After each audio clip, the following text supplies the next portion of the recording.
વિસાવદરમાં મહેતા પરિવારના કુળદેવી મહાકાળી માતાજીના મંદિરે ચૈત્રી નવરાત્રિના અષ્ટમીનો હવન યોજાયો હતો। વિસાવદર ડાક બંગલા સ્થિત મહેતા પરિવારના કુળદેવી મહાકાળી માતાજીના મંદિરે ચૈત્રી નવરાત્રિનો માતાજીનો હવન યોજાયો હતો।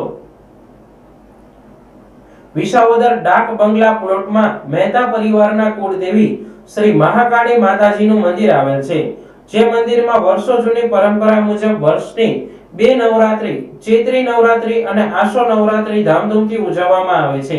બહેનો દ્વારા માતાજીના ગરબા ગવાય છે। સાતમના નોરતે માતાજીની દીપમાળા કરવામાં આવી હતી, તેમજ અન્નકોટ ધરાવવામાં આવ્યો હતો અને અષ્ટમીના દિવસે માતાજીનો હવન કરવામાં આવ્યો હતો।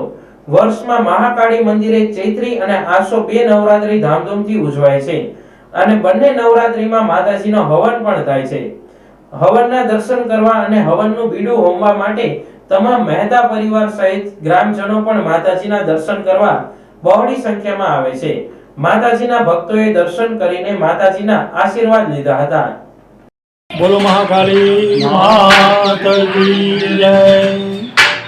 ભગવતી મહાકાળી મંદિર ડાક બંગલા પ્લોટ વિસાવદર ખાતે આવેલ છે અને છેલ્લા 50 વર્ષથી આ હિરાણી શાખાના મહેતા પરિવારના આ કુળદેવીનું ચૈત્ર અને આસો નવરાત્ર દરમિયાન ભાવ સબર ભક્તિથી બહેનો ભાઈઓ તમામ પૂજા વિધિ આરાધના ઉપાસના કરી અને માતાજીની કૃપા અને આશીર્વાદ અને શક્તિ પ્રાપ્ત કરે છે।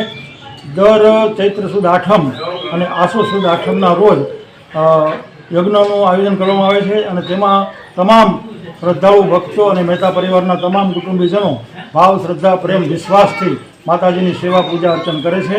આ પરંપરા ખૂબ શ્રદ્ધા અને ભાવનું એક પ્રતિકાત્મક રૂપ છે। મા ભગવતી સૌની મનોવાંછના પૂરી કરે એવી માના ચરણોમાં સહૃદય પ્રાર્થના।